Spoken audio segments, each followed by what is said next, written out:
Baski ako nung fiscal ako, I want to go to the postal office to get my things there. And even my mother, may pinapadala yung magbayad talaga. Stop. You place yourself in jeopardy of going to prison. Lahat yung mga fixer-fixer, stop.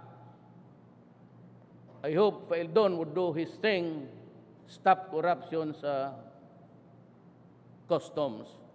At si Billy Dulay, I know him, very good, he's honest. I hope he can deliver. I don't mind na it will be a lesser income for the government. I am prepared for that. But do not, yung mga BIR, stop because I will make a trail out of it. Lahat ngayon binabantayan. And I will use technical, if you understand what is technical. Makikinig ako sa iyo. That's the only way to fight corruption. Illegal, legal. Of course, it is illegal. Only when I present the evidence in court. Pag hindi ko present sa evidence sa korte, ayaw kita ipakulong, patayin kita, di wala. Tabla rin. Mahirap kasi yung gano'n. Siguro, pati terorista, that is our problem. The coming serious problem of the country, terrorism. We have to beef up the police. I need about 3,000 men more. There are problems of the country that are confronting us eyeball to eyeball. I cannot move. I have to bide my time because I need equipments. The things that I saw na wala dito, which I cannot discuss with you, but which I can discuss with the military and the police. Panahon na, I am sure that this is a time for,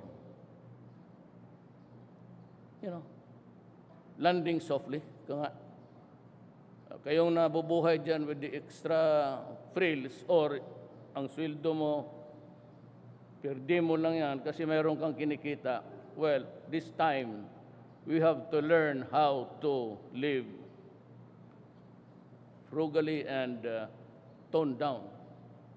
If you are used to buying cars for everybody in the family, well, I'm sorry. Do not do that because I will, the lifestyle checks would be all the year round. And I would know from your garage, kung tignan ko, kung ilan ang kotse mo. Ganon.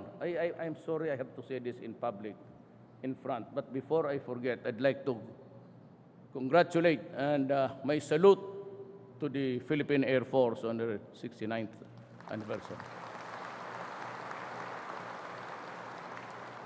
I have seen you in action. I have been mayor for 23 years. We did a lot of things together. Yung iba na retire na, yung iba nandyan pa. Sabagay kayong, those of you who have observed me close, na maintindihan na ninyo ako. These are the things I cannot really swallow. And there are things which I cannot swallow until now, but I cannot move because naghingi lang ako ng timing. So, lahat ito kasi kailangan natin. More than at any other time, ganon din announce ko, na kailangan ninyo tumulong sa bayan. I am sure that kayong mga security forces, you will have all the things that you need. I will see to that. Lahat kailangan. We will acquire more helicopters and night vision capability. Yan ang nag-hamper. If I have that, then we can improve our performance. Good that we are talking to the Communist Party of the Philippines. Doing well, and we hope to have a firm agreement by the end of the year if Sison would come home. I am ready to give him a safe conduct pass.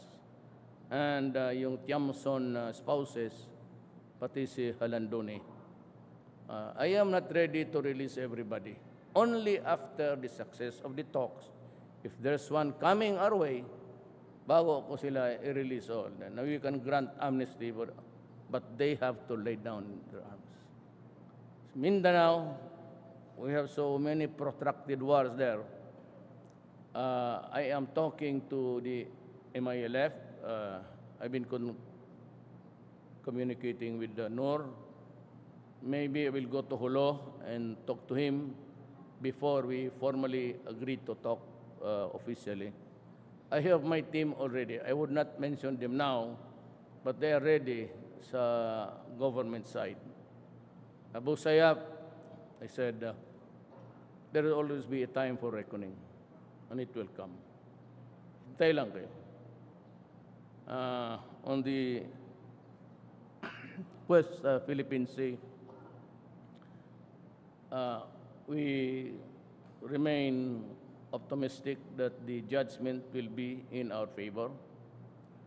And if it's not, then we will accept it as part of a country who honors international commitments, that is by the UNCLOS.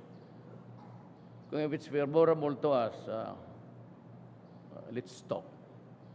We are not prepared to go to war. War is a dirty word now, but we will proceed accordingly after we shall have the copy of the arbitral judgment. We will always decide for the greater interest of our country. In the meantime, we are just hopeful for that. So again, I repeat, the drive against crime, criminality, and drugs will continue. Pati yung mga, do not so much focus on, I'm reminding the police, focus on yung mga drugs lang. Do not forget sa bagay, naglipatan na lahat eh. Itong kidnap for ransom, murder for hire. Huwag ninyong palusutin yan. Pero pang iba, nag-shift na lahat because ang drugs, mura, madali itago at pera kaagad. I said, I gave everybody, every general, I think, of the Armed Forces of the Philippines, meron silang kopya yung kay Ian Grillo. He's the guy who wrote about the sad state of South America and those countries who fall into narco-politics. If not interdicted, itong droga na ito, especially retired General Vicente Luot of Class 82, PMH siguro to. He's now the mayor of a municipality. Narco-politics yan. And a host of other cities na hindi na-validate ng... Gusto ko kasi yung validated talaga. Itong sa ibang lugar pumunta tatanong talaga ako. I go there and ask. I hope that we would have a brighter tomorrow, our children safe from being harmed. Itong mga kriminal, baski saan, mga Pandakan, mga Santa Ana, Tondo, the criminals have hijacked. They have taken over the public streets and public places. Ang ating mga anak, hindi na sila makapasyal. And every time nagsasakay ng bus, yung mga anak natin na hindi naman lahat mayaman eh. Nagpapawis na yung kamay and they are under stress because hold up. We have to remove that fear. We have to remove that fear. Let us transfer that fear in the hearts of the criminals. Kaya kayong mga kriminal, huwag kayong magpasakay-sakay ng bus. Baka hold upin kayo ng pulis. Kayong mga kidnappers, huwag kayong makidnap kasi maabutan kayo ng tactical team ng Air Force, baka kayo ang makidnap. Na ngayon, pahingian ka ng pera, wala kang pera. Kung ako ang Air Force, kikidnapin kita because marami ka nang kinidnap. Tapos sabihin mo, saan pera mo? Eh, wala sir eh, kasi nagastos na sa sabungan. Di patayin kita. Wala ka pa ng pera eh. So, huwag kang magpa-kidnap kung wala kang pera. Kasi kidnapper ka, tapos kung ikaw makidnap, wala kang maibigay, tapos ka rin. Ganun lang ang buhay, di ba?